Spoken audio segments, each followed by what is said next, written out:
Bueno, Luis Felipe, es un gustazo hablar contigo. Perteneces a la Universidad de Guanajuato, a pesar de que estás, me parece a mí, en varias universidades dando clases, haciendo un montón de cosas y sobre todo conectándote con los jóvenes mucho, ¿no? Que tú ya no eres tan joven, hay que decirlo, ¿no?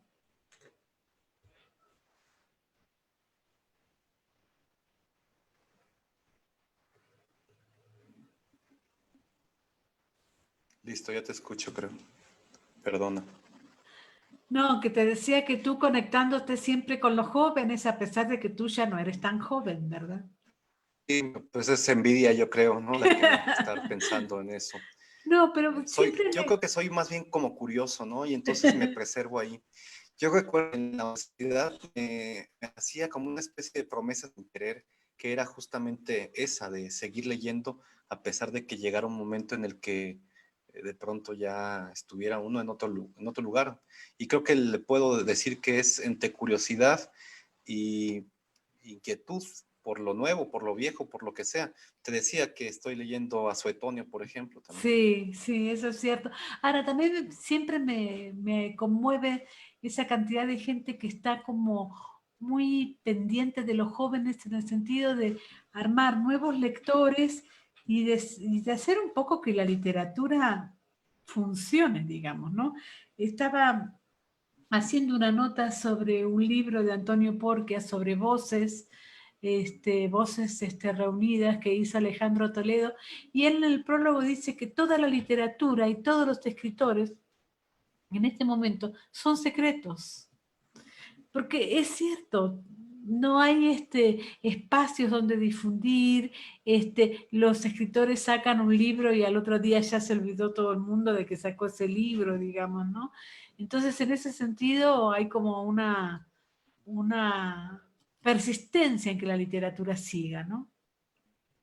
Sí, que siga y que además se siga encontrando en algún lugar, ¿no? Ujú. Hablando, bueno, ahora de María Luisa La China Mendoza, alguien que recorrió todo el siglo XX y recorrió parte del siglo XXI y el siglo XXI con muchísima energía también. Murió en 2018, este, habrán sido unos meses antes de que muriera, pero en general siempre muy activa y siempre con mucha energía, digamos, ¿no? Este, ¿Qué dirías hoy a los jóvenes, a la gente que se acerca a esta gran periodista, una gran escritora, y yo sí creo que fue una gran intelectual? Me parece que además es un tiempo así, el de ella en general, el de ellos o de un grupo más o menos alargado, en el que había tantas distinciones respecto de si ser profesor o acaso académico o periodista. Viene un poco después esa distinción, quizá, incluso ella es parte de ese periodo en el que se empiezan a como especializar, si algunos se van directamente a la academia, otros se meten al periodismo de lleno, porque hay movimientos justo en los diarios, en los periódicos, tanto en los suplementos culturales como en los diferentes eh, de la política del proceso o los diferentes, en las diferentes polémicas justo en el tiempo de los ochentas, Ujú. etcétera. Y también se van propiciando no solo los premios literarios, que son importantes para la China, sino también las becas del FONCA, y un poco de tiempo después, ya cuando ella ni siquiera se interesa en esto, van a aparecer otro tipo de apoyos para escritores y escritoras.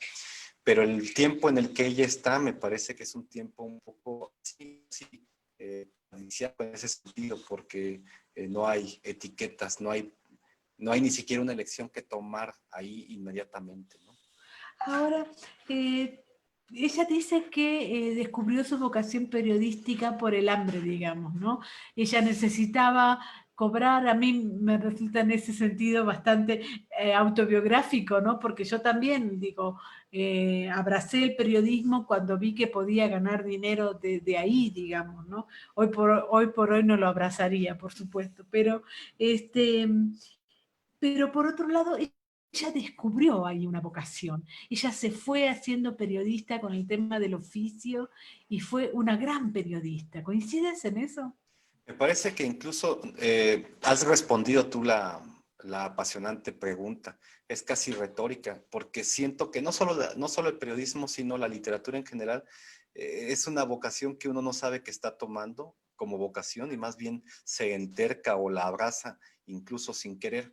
Me hiciste recordar cosas biográficas en una entrevista, ¿no? Ahí en la Ciudad de México me preguntaba alguien, incluso con un poco de sorna, que si quería ser escritor, y yo le decía que no es que lo quisiera hacer, solo no podía dejar de escribir. Me parece que a la China le sucede en ese sentido un camino en el que la escritura se convierte en algo casi biológico para ella, ¿no? Uh -huh. Pienso en el ritmo de la máquina, porque algo sabemos de la China, casi no escribe a mano, escribe siempre a máquina. Entonces me la puedo imaginar siempre con este ritmo un poco vertiginoso de estar tecleando. Y de inicio siento que sí hay una suerte de adicción a teclear, ¿no? Ya... Sí, yo recuerdo muy bien, por supuesto, esas redacciones con las máquinas de escribir, sonando todas al mismo tiempo, como una gran orquesta, digamos, ¿no?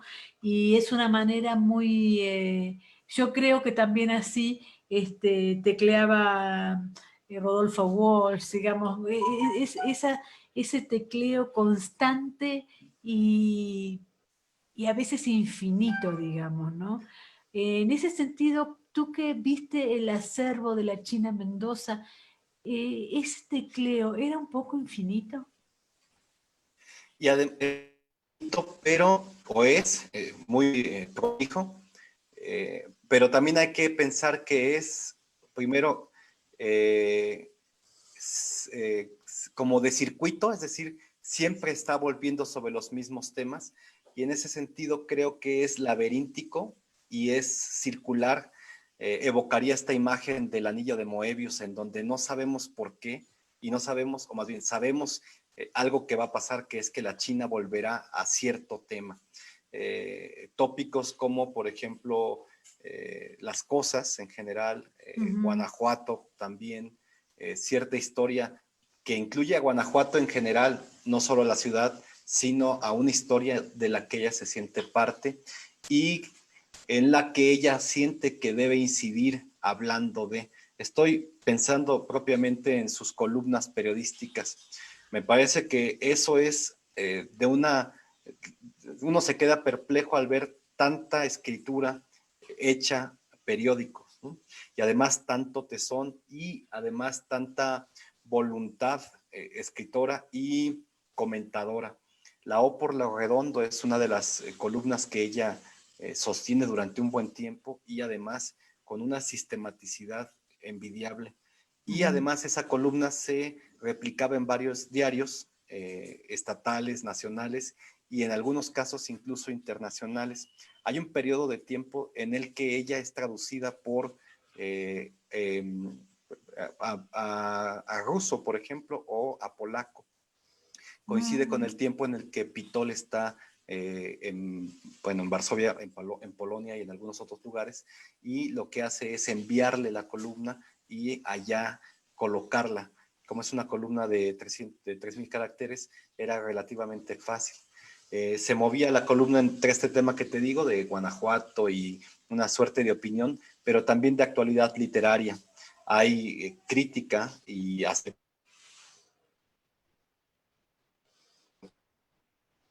fuentes, etcétera. Es en ese sentido miscelánea todo el tiempo la China, caprichosa todo el tiempo, y también una animalista de hueso colorado. Ya Jasmina Barrera en el prólogo a la ausencia de la colección Vindictas, menciona algo respecto de los animales o de la ecología y que habían ahí peleado por una jacaranda.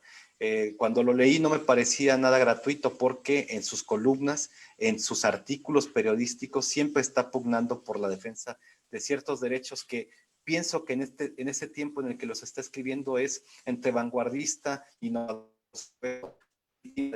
indiferencias. Tiene, como Monsiváis tiene muchos gatos, ella tiene o suele tener mascotas, perros generalmente, con nombres de novelas tradicionales, pero eso hace también que tenga todo el sentido del mundo que algunas de las columnas de la O por lo Redondo o de ese trompo a la uña, que es otra columna también que sostuvo durante un tiempo, se dirijan también a temas, pues, así como ¿no? El de la defensa de un perrito callejero o el de una campaña por la vacuna antirrábica o el salvamento de tal o cual grupo de arboleda cerca de la San Miguel Chapultepec. En suma, se movió todo el tiempo y creo que lo interesante o lo que debemos mencionar es que todo el tiempo hay una voluntad de escritura literaria en ella, sea el tema que sea. Y eso lo habíamos comentado tú y yo en algún momento y viene bien o viene a cuento ahora decirlo, que hay personajes como ella que a pesar de que estén, por ejemplo, en la palestra o en la curul de la Diputación Federal, cuando se suben al atril, su texto es absolutamente retórico, literario, con la razón estética puesta enfrente de cualquier cosa que diga. Eso a mí particularmente me cautiva, me conmueve y me da cierta envidia porque finalmente ella logra algo en la mirada que no varía nunca, que es la literaturización o la vida literaria o todo visto a partir de una vida literaria, ¿no? Bueno, varias preguntas. En principio, bueno, agradecemos muchísimo al CASUL que se haya plegado a esta charla por la China Mendoza. Yo charlaría más o menos casi todos los días precisamente para difundir su obra y difundir su personalidad, ¿no? Por otro lado, también creo que estos escritores secretos despiertan también nuestra admiración, porque ahora, por ejemplo, estoy con Antonio Porquia, este aforista maravilloso que parece recién nacido con respecto a los tuiteros y todo. Entonces, pareciera ser que están estos ídolos muy cercanos y que tenemos que difundirlos, ¿no? Por lo pronto, Guanajuato. Ella siempre habla de Guanajuato y es de Guanajuato y siempre va a hablar de ahí. ¿Qué relación había con Ibargüengoitia? ¿Qué Guanajuato había en Ibargüengoitia y en la China Mendoza? ¿Habría como una especie de dos Guanajuatos que se complementan? ¿Qué piensas tú de eso? La pregunta del millón, Mónica. Yo creo que sí hay, ineludiblemente hay una relación de quién es de Guanajuato y quién escribe. Pensaría en Ibargüengoitia, como dices, y en la China, porque es nuestro tema. Pero si me preguntas, hay docenas de escritores que no salimos indemnes de escribir guanajuatensemente. Aquí habría que explicar entonces ciertas cosas. Y es un poco, en el caso de la China, una suerte de paisaje guanajuatense que no se mueve en el tiempo. Me parece que tiene que ver con su biografía, que a la China le parece que es mucho más viable, dúctil e interesante ir siempre hacia atrás.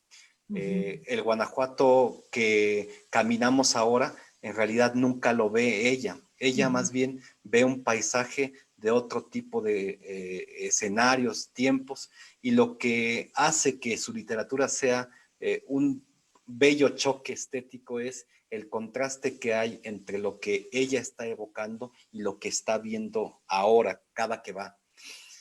Un ejemplo que tengo para ilustrar lo de la China es a Carmen Laforet. Carmen Laforet, la escritora de Nada, aquella novela de los 40 sobre Barcelona. El meollo del asunto es que la personaje estuvo de niña en Barcelona y cuando va de joven no logra percibir la Barcelona presente, sino la evocación de aquella Barcelona mágica que vivió en la infancia. Siento, y podríamos corroborarlo en las obras de la China, qué es lo que le sucede. Ella nunca se va del Guanajuato del que se fue, perdona el laberinto verbal, pero lo que siempre está escribiendo es ese Guanajuato infantil e incluso semilla prustiana de otras evocaciones. El ejemplo tácito o evidente es de ausencia, que conoces tú, una evocación de un Guanajuato minero, colonial, del que además hay cierta panorámica, cierta fotografía que se ha convertido en icónica. Todavía no hay un Guanajuato con coches para la China, ¿no? Hay carruajes, hay mineros, hay diferentes tipos de oficios que ahora, por supuesto, no existieron, no existen, y que también cuando ella volvía a Guanajuato, más que enfrentarlo como alguna pérdida, lo hacía literatura. Y al ver el Guanajuato presente que le tocó recorrer en la campaña, por ejemplo, por la Diputación, yo pienso que lo que hacía era una especie de espejo oblicuo que la llevaba otra vez a la genealogía. Esa genealogía que a mí me parece que es sumamente interesante en escritores como ella, porque es también alimento y es literatura finalmente. Pinta arquetipos y luego los hace prototipos a partir de su propio apellido o de las circunstancias que le llegaron a contar. No creo que haya tanta diferencia en ese sentido que estoy apuntando en la idea del Guanajuato de Ibargüengoitia, porque si recordamos, las obras conocidas sobre Guanajuato de Ibargüengoitia son así una evocación. De hecho, aquí aludo al finado y queridísimo Luis Palacios, que decía que estas ruinas que ves, la novela sobre Cuébano, justamente, era una evocación de ese momento feliz, y que Gloria Revirado era la ciudad amada del protagonista Paco Aldebarán. Eso hace que yo crea que coincide con este apunte que te hago de siempre evocar como oblicuamente una ciudad, una historia que ya no está, y que cada que se pisa Guanajuato vuelve a la memoria, no el Guanajuato que está ahora, sino ese que se dejó. Finalmente, además, yo diría que muchos de los que escribimos en Guanajuato escribimos desde la pérdida. Aludo a otro de allá, que es Efrén Hernández, y a Rafael López, y siempre están en la misma tónica. Recuerdo lo que decía López, ¿no? Que si se hubiera quedado en Guanajuato habría sido un gran ajedrecista, pero habría muerto de cirrosis hacía mucho tiempo. Pero lo que le pasa con la evocación de Guanajuato siempre es esa. Lo que creo que coincide con toda la lista de escritores y escritoras de Guanajuato es que nos vamos, perdemos el Guanajuato, digamos, cuando nos alejamos de la ciudad, pero cada que volvemos al tema, volvemos a ese que a ese que dejamos, o a ese que, digamos, ineludiblemente vuelve a aparecer. Un poco como lo que le sucede a la China con este libro de cuentos que se llama Las Cosas. Decía que ella era una cosera, ¿no? Le gustaba mucho hablar de la historia de cada cosa, y además pues era una especie de una afición que yo creo que era muy frecuente en escritores y escritoras, ¿no? Juntar cosas, piedras, muñecas, maderas, etcétera, y atribuirle cierta historia, quedarse con un broche, con un prendedor, con una fotografía, con un acta de nacimiento, o con un recuerdo de la boda de no sé quién, y darle todo el sentido del mundo a partir de la propia evocación o de la propia experiencia de aquella fiesta, de aquel paseo, de aquel picnic, etcétera, etcétera.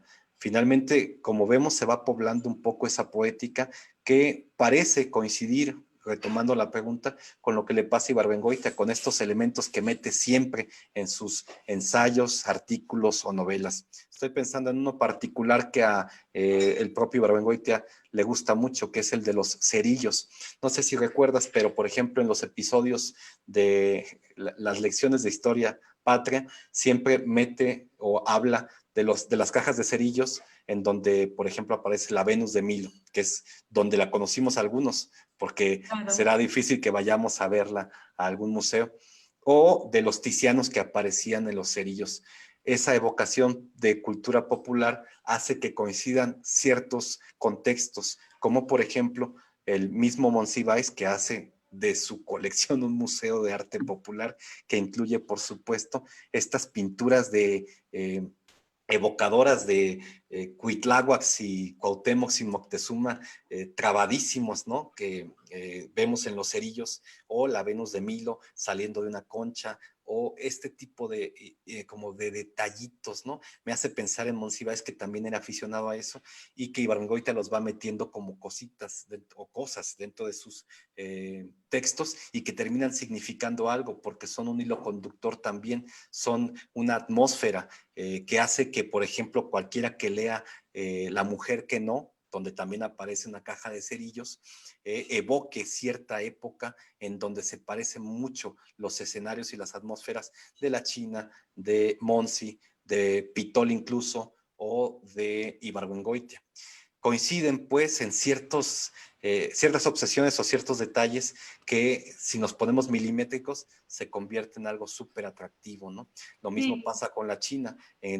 Hay momentos en sus textos, por ejemplo, de ausencia, que se centra en un broche, en un moño, en una forma de peinado, o en una parte del cuerpo que, en el caso de ausencia, pues es la pechuga presumida, ¿no? ujú. Sí, bueno, también es cierto que antes del boom había como una especie de los objetos en la literatura. Me acuerdo mucho en Argentina con Manuel Mujica Lainez acerca de un anillo que había ido por varias generaciones de una familia, digamos, ¿no? Esta cosa que algún crítico llamó el objet trouvé, ¿no? Ahora, yo también creo, al propósito del humor, a mí me da la sensación de que el humor de la China es muy astuto, pero al mismo tiempo tiene mucho respeto por Guanajuato. En cambio, Ibargüengoitia, para mí, inauguró la ironía en la literatura mexicana, digamos, ¿no? Es decir, me parece que antes de Ibargüengoitia la ironía no existía para México, digamos, ¿no? ¿Cómo lo ves tú? Nunca mejor dicho. Evoco, por ejemplo, estos episodios nacionales de los que te hablaba, ¿no? Mm. No sé si te acuerdas que es este pintor francés que viene de visita, le hacen un picnic y dice en el artículo que eh, es el doctor y la Malinche, ¿no? Y desde ahí evoca un poco el asunto de un personaje de la literatura patria. Y afirma que, el francés afirma que la cultura mexicana o la historia mexicana es muy triste, pero de todos modos nosotros somos muy alegres. Y entonces dice el narrador que se quedó pensando en eso y revisa el anecdotario nacional desde la colonia, la independencia y la revolución. Y ya cuando pinta un escenario trágico, tristísimo, dice, pero no todo es así, vendría el PRI. Y pues por supuesto que sin tono, solo deja la frase final del artículo y el lector dice, pues sí. Y juega con este tipo de parodia que no es escandalosa, sino más bien una historia paralela que, gracias a las referencias y a lo que ha desarrollado, el lector solamente se ríe de nervios, o lo que es lo mismo, ríe con ironía, ¿no? Sí, es cierto, eso es ese reírse de costado o reírse para adentro, digamos, ¿no? Por otro lado, yo creo sinceramente, la China Mendoza siempre estuvo, y nosotros podemos ahora coincidir con ella, muy alejada del reconocimiento. Para mí son poquísimos los premios que ha recibido y tal. Y yo tengo una teoría. Para mí, es que ella primero fue periodista. Yo ya sé que hay gente que me dice, no, porque fue diputada y que con el PRI, que no sé cuánto, pero yo creo que ella al principio, además de ser mujer, fue periodista. Y en México ser periodista no es lo mismo que ser escritor, digamos. Por eso muchísimas veces, la otra vez lo vi a Benito Taibo que dice, me matarán si piensan que el periodismo no es igual a la literatura. Y yo digo, ¿por qué hacer semejante discurso para enfrentar el periodismo y la literatura?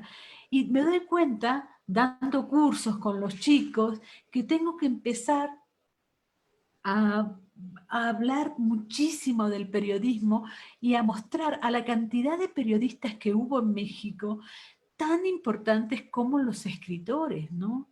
Tan importantes que construyeron un periodismo muy, muy, muy indestructible en esta época que parece ser que todo se destruye, digamos. Entonces, para mí, la falta del reconocimiento de la China tiene que ver con eso. ¿Qué piensas tú? Pienso, y como estamos tú y yo y nadie sabe estas cosas, que posiblemente tienes una tesis. No es a la primera que le cae el desdén por ser periodista. Recordemos esa pugna que tenían Paz y Benítez a propósito de que Benítez quería que le dieran el Villarrutia como la China y que en algún momento dicen, y debe haber alguna cita, que corrobore esto, que Octavio Paz se oponía completamente a que los periodistas fueran reconocidos como literatos o como esta estirpe.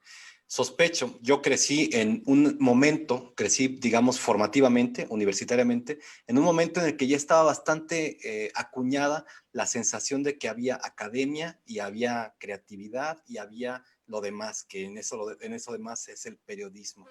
Y por supuesto habrá filípicas y apoyos y conmiseraciones o condescendencias a quien hace periodismo, pero no se le da la entrada tan fácilmente porque hay una suerte de etiquetas. Yo las atribuyo a este periodo en el que Paz de alguna forma dijo lo que tenía que pasar, pero un poquito antes vemos la presencia de Fuentes, Poniatowska, Pacheco, Monsiváis, Pitol, y todos estos que formaron México en la cultura o Sábado o los suplementos culturales que ahora yo creo que son motivos de tesis o si no lo son, lo tendrán que ser porque ahí se fraguaron premios Cervantes y premios Nobel y en general se formó la literatura de México.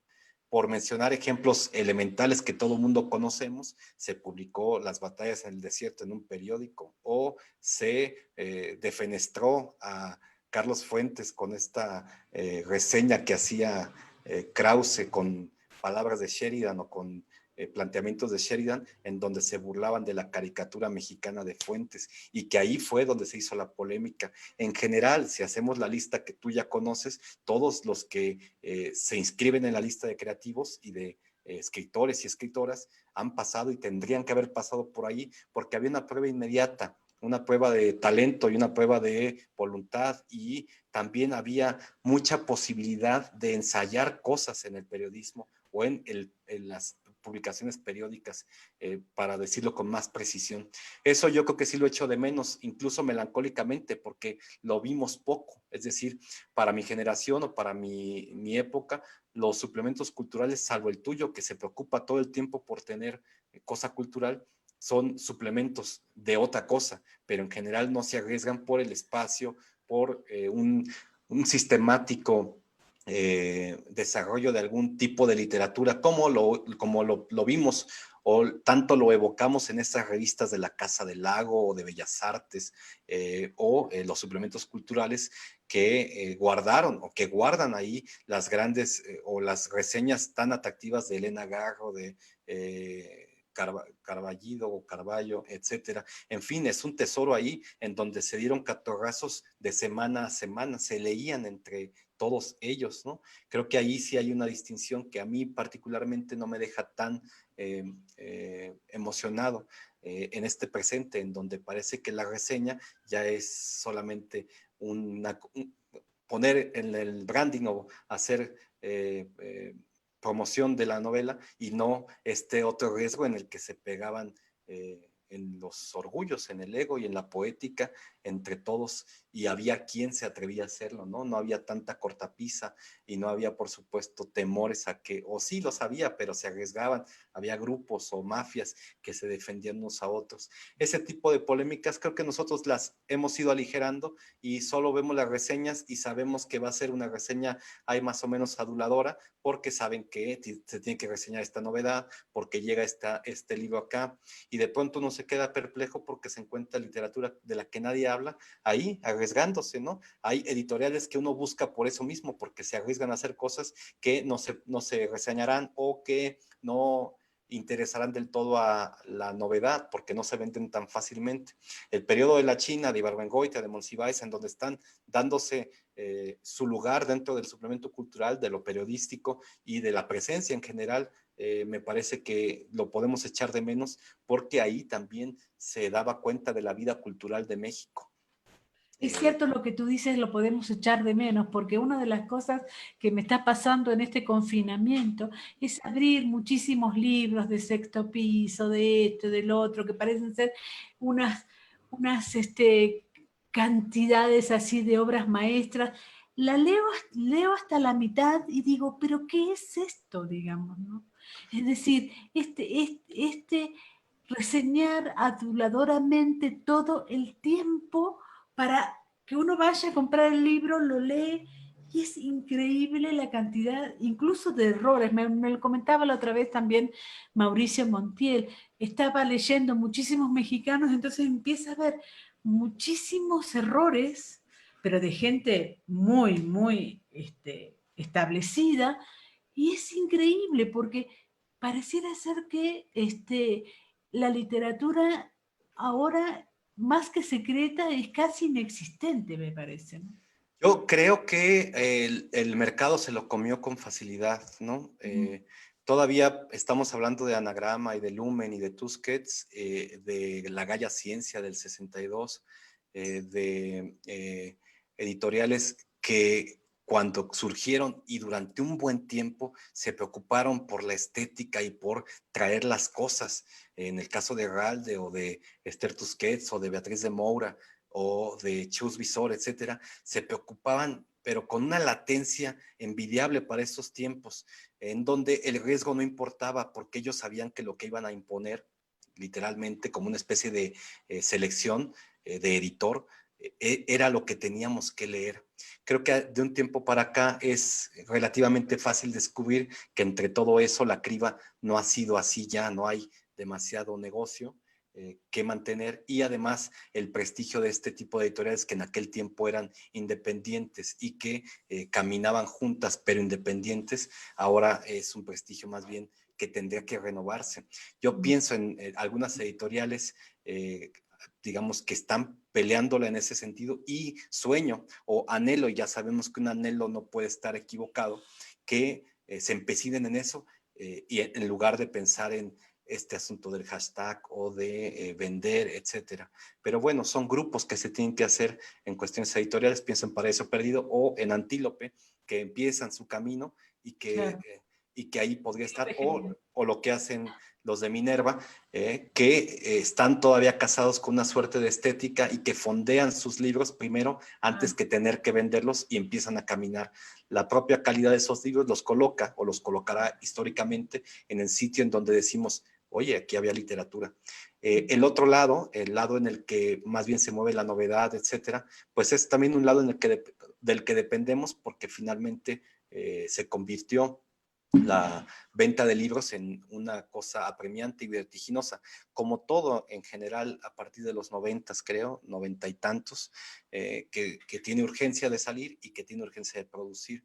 Y entre esas cosas estamos tú y yo leyendo novedades y viendo qué es lo que se debería reseñar. Y ahí yo creo que tienes dilemas tú, yo los tengo a veces, en donde dices, ¿para qué reseñar esto? Y de pronto ahí te dice la conciencia, no tiene caso, y luego ves que todo el mundo lo está reseñando y dices tú, no sé si quedarme atrás o no. Dilemas de este tipo se le vienen a uno cuando lee, cuando es lector, ¿no? Es No, cierto. no, nos fuimos hacia otro lado, pero lo que te decía o lo que decíamos era justamente que el periodo de la China Mendoza es un periodo en el que 4, 5, 6 grupos se leen entre sí y están comprometidos con una renovación muy constante de la literatura. En la otra conversación que habíamos tenido, por ejemplo, te hacía notar algo que yo creo que es una muy bonita tesis o un bonito... una bonita reflexión o una reflexión atractiva. Era esta en la que la China entra a la novelística, a la narrativa, porque había sido ya periodista, como dices, porque había estado sosteniendo su columna, le dan la beca del Centro Mexicano de Escritores y promete ella una novela sobre el 68. Te decía que con él, conmigo y con nosotros tres, de inicio en el esquema que ella promete para trabajarlo ese año, en el 69 me parece, junto con José Carlos Becerra, con el que compartiría esa beca. El esquema dice que va a ser una novela a propósito del 68. Te decía también, y yo creo, y además lanzaba también ahí pues sí, el empeño, que esa novela terminó teniendo un pretexto ahí en el 68 y en Tlatelolco, pero no terminó siendo lo que otras novelas. Te lo decía porque me parece que ahí hay una lectura de estéticas bien interesante. Yo pienso, y es mi tesis particular después de haber leído la novela esa y de ausencia, que están muy pegaditas todavía, de la China, que le ganó, por un lado, la genealogía que tanto le interesa, y por otro, también creo que ella estaba leyendo autores que estaban más preocupados por una renovación estética, que tenía como interés el instante y la poética de la nada. Estoy pensando en Elizondo, en Julieta Campos, incluso en el José Emilio Pacheco de Morirás Lejos. Posiblemente también entraría ahí García Ponce, sobre todo con estas metaficciones o juegos de literatura ensimismada, le llamaban en algún momento. Y yo creo que ahí a la China le ganó el asunto estético más que el asunto que vendería su novela o la colocaría en otro rubro de bestseller, como lo que le sucedió a Elena Poniatowska con la reunión de testimonios de la noche de Tlatelolco. Pienso, por ejemplo, ahí que en lugar de, o que durante mucho tiempo ella se recriminó que esa novela no dio para lo que esperaban. En una relectura que yo propongo es que más bien ella estaba muy preocupada por una cuestión estética y no le alcanzó el pretexto del 68 para ser taquillera, porque prefirió lo que su paraíso íntimo, su paisaje personal y literario la llevó a escribir en algún momento. Claro, compartir beca con José Carlos Becerra, ¿no? Qué maravilla también, ¿no? Me encanta José Carlos Becerra, me fascina. Ahora, otra de las cosas que ahora no nos está escuchando nadie, la Universidad de Guanajuato publicará o no publicará todo el acervo de la China. Por ejemplo, ¿qué publicarías tú? Yo, por ejemplo, publicaría todo un libro con las columnas, ¿no? Después Sí. un libro con los cuentos.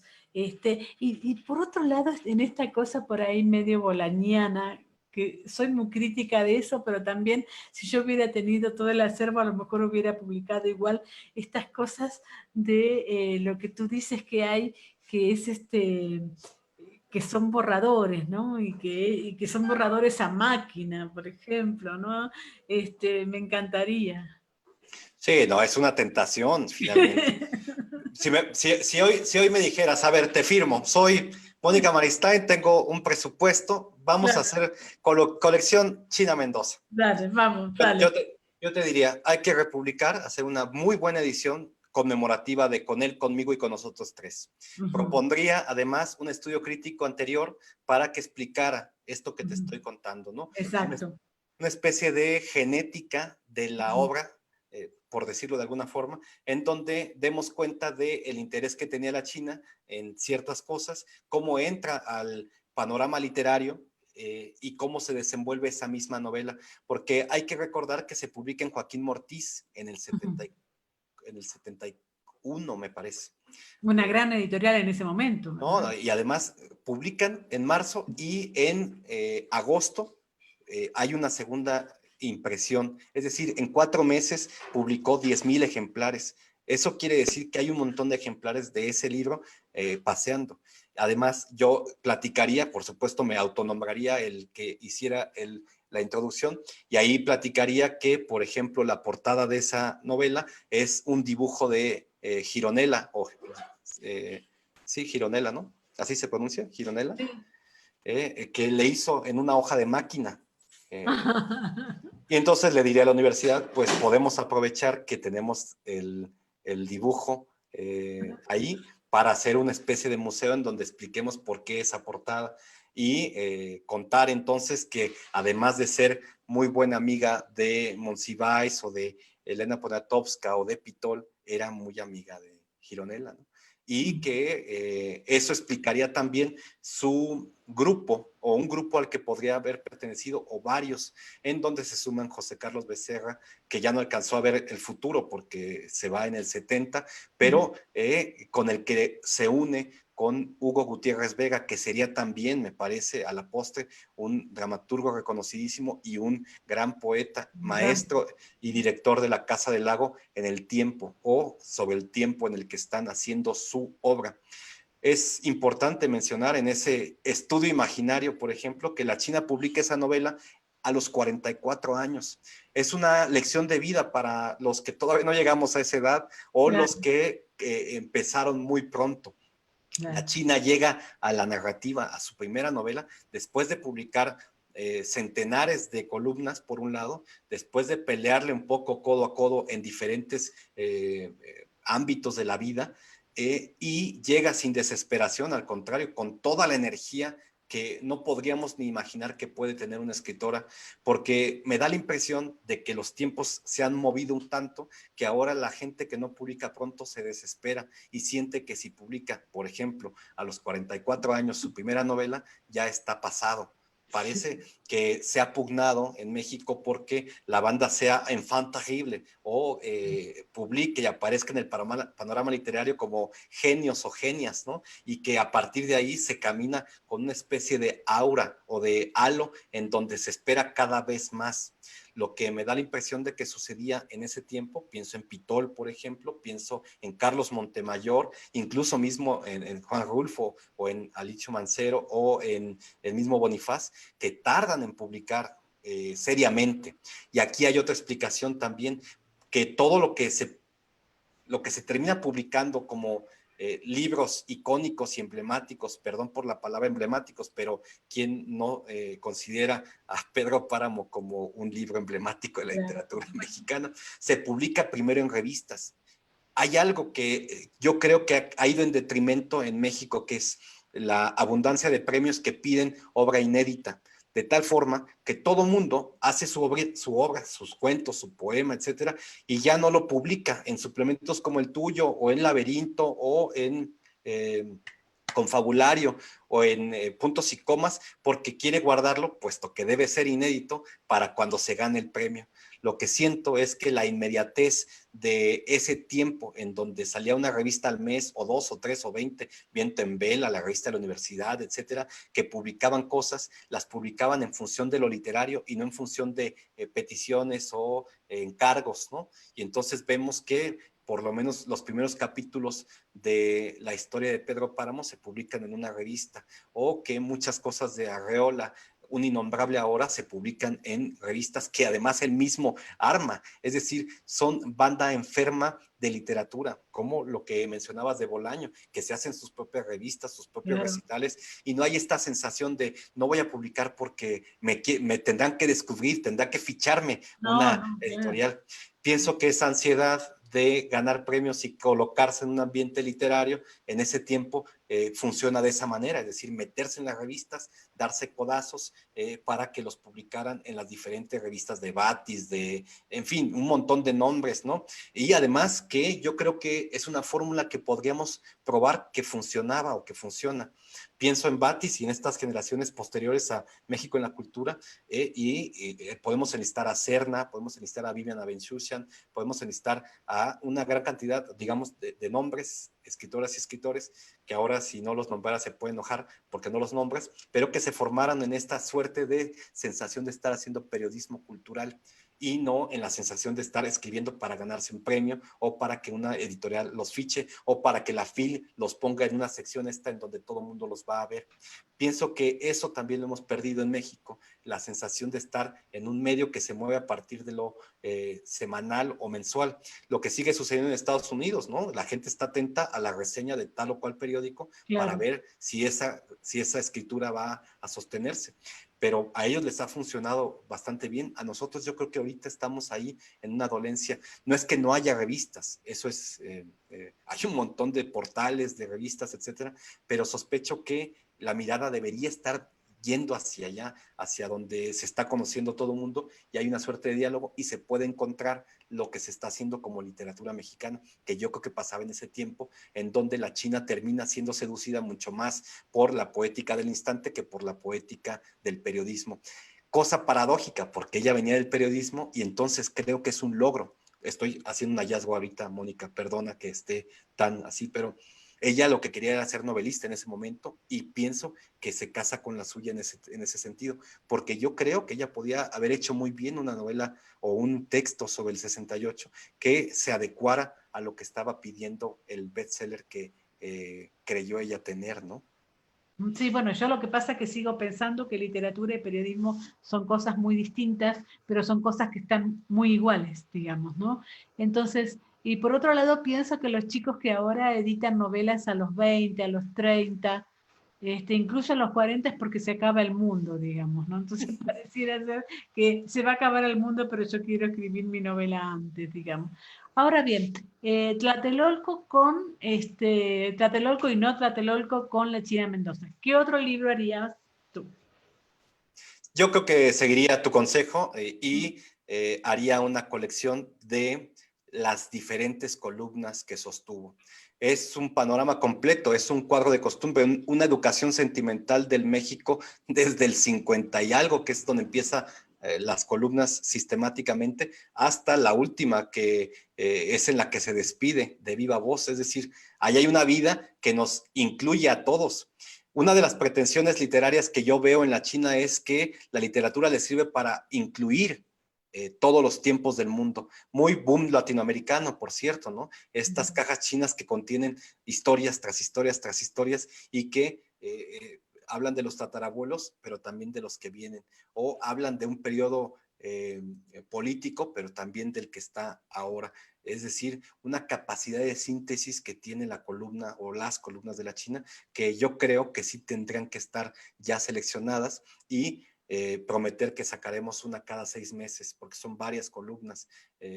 También habría que hacer una investigación ahí, pues sí, en hemeroteca, para ver hacia dónde se fueron esas columnas, quién las tradujo, en dónde se Claro. publicó, porque hay este tipo de cosas, ¿no? Uh-huh.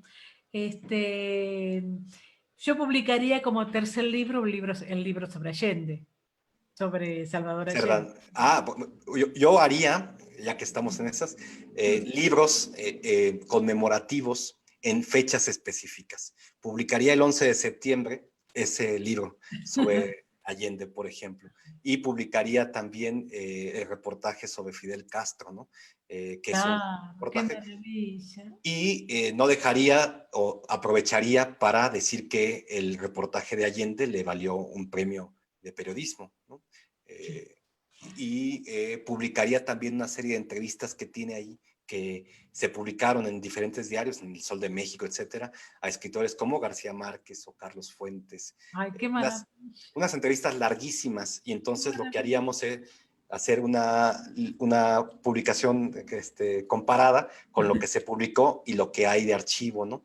Porque son cassettes, mira, donde están las entrevistas y está bueno, lo hemos ordenado ahora, está el reportaje que se publicaba en el periódico, y en el cassette pues está toda la historia de esa entrevista, que no es toda, ¿no? La China selecciona. Claro, claro, Entonces es una belleza pensar en cómo redujo o qué seleccionó, y en el claro. tiempo yo creo que es una gran respuesta a la que podemos encontrar.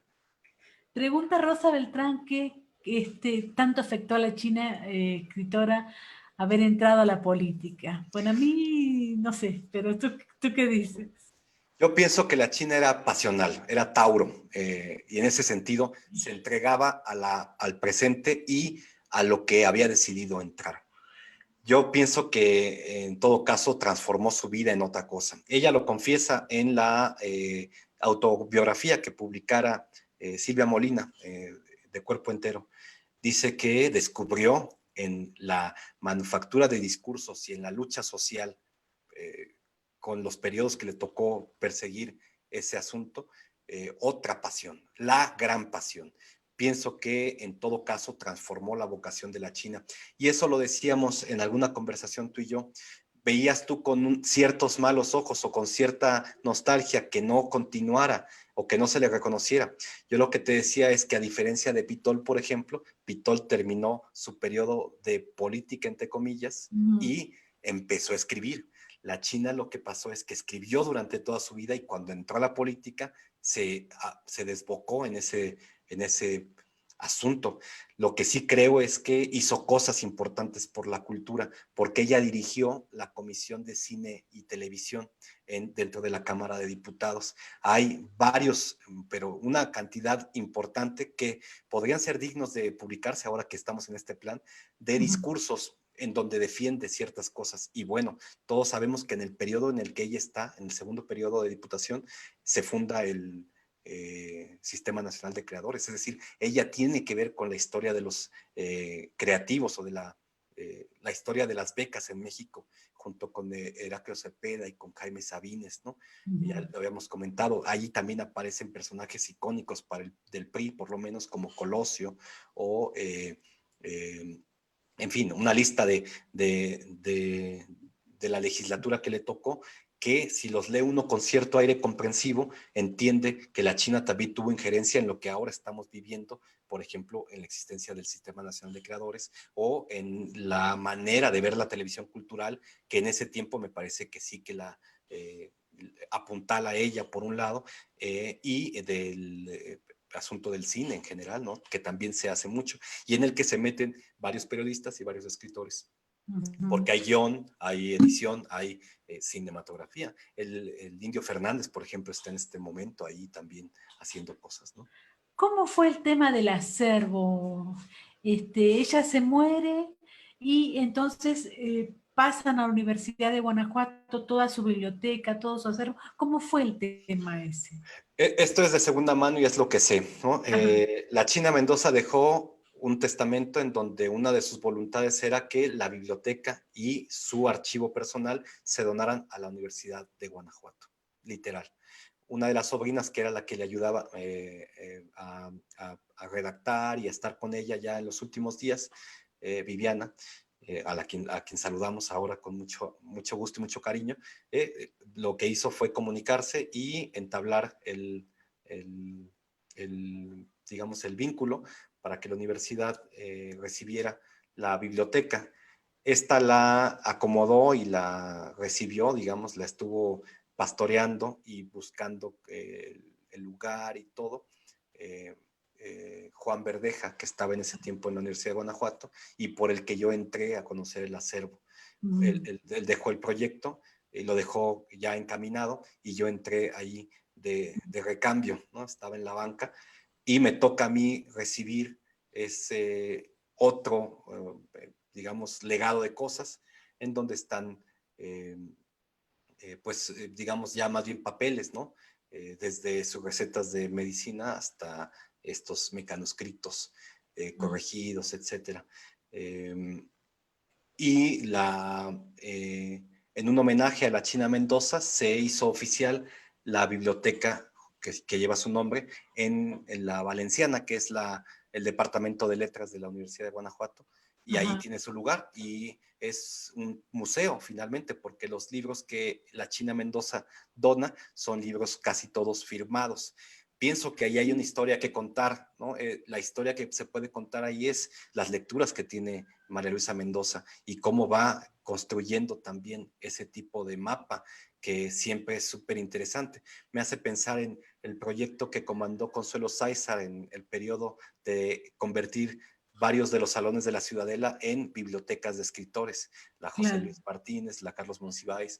Pienso que estamos haciendo un poco eso acá en la universidad, es decir, hacer una especie de templo, de capilla, como la de don Alfonso Reyes, pero en el caso de la China, volver a Guanajuato, y todo su legado está en la universidad. Además, yo creo que ella sabe que se está cuidando bien, que está la Biblioteca Armando Olivares para cuidar digamos, específicamente el acervo de papel, pues los libros y los tajos de hojas de máquina, ¿no? Ahora, María Luisa Puga tiene cuatro novelas, bueno, murió, pero tiene cuatro novelas inéditas. ¿Tú pudiste ver algo de inédito en lo de la China o...? Mira, había una ventaja y desventaja, una paradoja. Ella fue relativamente ordenada, de tal forma que lo que hay es todo lo que hay. Y en ese sentido, no hay nada que no se haya publicado, salvo algún cuento, Ujú. que yo creo que sí se publicó, pero no encontramos en dónde. Todo lo demás más bien es archivo de lo que ella publicaba. Por ejemplo, las columnas es mágico, o más bien es así, bellísimo, porque está la columna del periódico, la que publicaba el La que periódico, y publicó. está su columna en mecanoscrito, ¿no? Entonces es una muy buena manera de ordenar, o nos permitió ordenar así, ¿no? O los reportajes igual están en mecanoscrito, Ajá. y algunos están los recortes, ¿no? Ella era una perseguidora de sí misma, de tal forma que además parece que tuvo cierto tiempo para medianamente empezar a ordenar su archivo. Le interesaba, eso es cierto, le interesaba que se conociera su paraíso íntimo, que era esto, estas cosas suyas. Entonces nos llegó un archivo que más bien hubo que ordenar, limpiar, cribar, pero en general era un archivo relativamente ordenado. Entonces yo no, bueno, en mi caso no vi nada inédito, más que te digo, estas cosas que yo creo que más bien se publicaban en lugares donde no pudimos verlas, pero hasta, por ejemplo, de pronto hay artículos de Vogue, esta revista de moda, ¿no? En donde ella está Ajá. publicada también. En fin, era una polígrafa y se metía en todo lo que podía, y también creo que tuvo tiempo para guardar su presencia en la literatura y en los medios, de tal forma que nosotros nos demos cuenta más bien al ver su ordenamiento, su laberinto, quién era ella. Por ejemplo, están los guiones de programas televisivos. Entonces uno puede ir a donde esté el archivo de programas culturales o televisivos a Y ver. buscar esos Ah, programas. Si tú preguntas acá en Guanajuato, a la China la conocen porque salía en la tele. Es decir, la gente la veía eh, entrevistar o hacer programas de televisión en como donde hacía. Arriola. Sí, pues hay, te decía, un prólogo que le hace a un libro de Sabludowski, un icónico de las noticias, y guarda la lista de semanas que estuvo en primer lugar de ventas, ¿no? Ella está orgullosa de su prólogo, por supuesto. Y el prólogo, ahí está el libro también, ¿no? En fin, en realidad es una cosa de miniaturista lo que hay en ese acervo en general, en la biblioteca y en lo que hemos podido revisar. Es una cosa también para gente curiosa, ¿no? De coleccionistas que quieren saber lo que pasaba en las vidas diarias de los escritores y las escritoras. Bueno, vamos llegando al final. Mariana del Vergel pregunta, ¿qué hace la China una vindicta hoy y desde siempre a propósito de su tiempo de publicación y la recepción de su obra?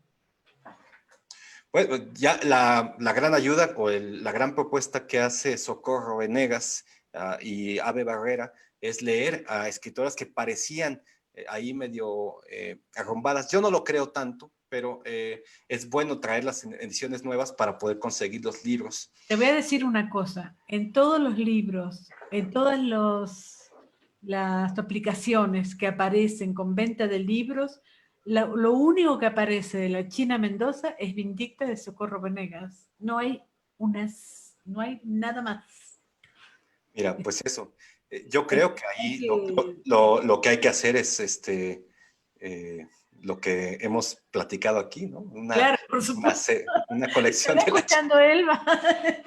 Eso yo, pues, no, por supuesto. Además, es un camino arado el de la China. De pronto parece que tenemos que hacen falta nombres que nos ayuden a sentir que ya está el camino marcado. Uno de ellos, en el caso de mujeres escritoras, es el de la China Mendoza. Es decir, si uno se acerca a esa obra, sentirá que es posible ser escritora en México. Y también verá qué consecuencias y qué saldos hay que pagar cuando se consagra uno o una a este tipo de carreras, ¿no? Finalmente a la China se le conoce también por esa queja de no haber recibido el Villarrutia, pero por otro lado me parece que no hay, que nos estamos tardando en volverla a leer. Yo pienso que ante la pregunta de Mariana de cuál sería la recepción, creo que será bienvenida. Pienso que está adelantada en ciertos momentos estéticos. Tú misma has mencionado su manera de adjetivar, su capricho por escribir y por darle vida a una lengua española como la que le toca a ella, y el espíritu con el que quiere hacer de su paisaje íntimo un escenario a partir de palabras. Ella pues engolosina y mueve la prosa pues singularmente, particularmente. Es pues medio alucinante en algunos momentos, ¿no? Bueno, van mis dos últimas preguntas. La primera es preguntarte, porque también hay vindictos para mí, ¿no? Digamos, en el sentido de que hay escritores como Sergio Pitol, que no lo estamos leyendo, que tiene una obra maravillosa. Entonces pensaba yo, teniendo todo ese presupuesto que imaginamos, digo, qué maravilloso podría ser tener, o esas novelas inéditas de María Luisa Puga, tener como un gran stand en alguna librería y tener, no sé, los libros de Sergio Pitol, los libros de la China Mendoza, los libros de María Luisa Puga.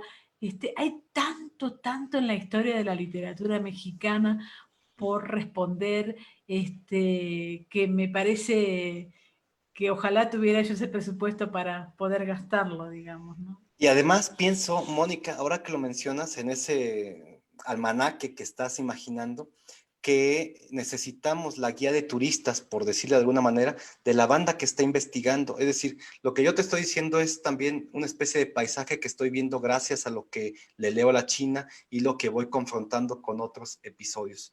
Sospecho que la gran tarea de la academia o de los que están investigando y que tienen el tiempo dedicado a ello es lograr armar mapas históricos, social, literarios que expliquen la existencia de un libro o de otro, o de un poemario, o de un premio. Estas historias luego se han quedado ahí porque hemos optado por lo inmanente, es decir, estos análisis sobre el libro que de pronto se quedan ahí digamos, en el acercamiento descriptivo al libro y que de pronto no alcanza a comprender el lector por qué ese libro es importante o en medio de qué salió ese libro. Lo veíamos ahora con esto que te explicaba o que me gusta usar como pretexto para hablar de la China, en cómo ella, a partir de una beca que es la del Centro Mexicano de Escritores, se acerca a ciertos amigos para toda la vida, entre ellos Sergio Pitol, Carlos Monsiváis, José Carlos Becerra, y a su vez entra a un escenario en el que ella se siente muy cómoda y empieza a hacer una vida de escritora. De tal forma que ya es natural esperar la siguiente novela que sale en el 74 y luego la novela sobre Carmen Cerdán que vendrá después, o ya es natural esperar que la China Mendoza escriba su columna porque adquiere un prestigio y un nombre. Yo creo que también entre las deudas que tenemos es preguntarle a las hermanas Galindo sobre la China Mendoza, porque sabemos, yo he platicado solamente una vez con ellas, pero es una larga conversación la que nos debemos, porque ellas estuvieron muy cerca de ese periodo en el que la China estaba casi a punto de llegar a la literatura y vieron cómo se movió. Nos pueden platicar con aire descriptivo eso que las obras a veces nos dicen y no podemos ver porque nos falta una guía que nos explique ciertas cosas. Yo opto por eso, por intentar hacer paisajes o panoramas literarios que expliquen la cercanía, por ejemplo, de tal y tal personaje o de tal o cual escritor y escritora, y que nos explican también las poéticas, las estéticas de cierto tiempo. Son atmósferas las que termina recogiendo uno cuando se entera, por ejemplo, de que la China no estaba sola, que no, que dependía de un circuito, Claro. de un círculo, ¿no? Eso es cierto. Y bueno, la última, por supuesto, agradeciéndote el haber sido tan generoso hablando de la China, volviendo un poco a revivir a esa maravillosa periodista y maravillosa escritora. Nombraste en algún momento a Juan García Ponce, y yo siempre pienso en esta cosa de escribir sobre sexo, que por supuesto lo ve, lo vuelca en ausencia, digamos, ¿no? ¿Cómo, cómo se relacionaba? Porque Juan García Ponce es más joven que la China Mendoza, ¿no? Entonces, eh, murió antes, pero ¿cómo se relacionaba? Sobre todo porque fueron dos personas que escribieron muchísimo sobre el tema del sexo, ¿no? Mira, son hipótesis, especulaciones, ¿no?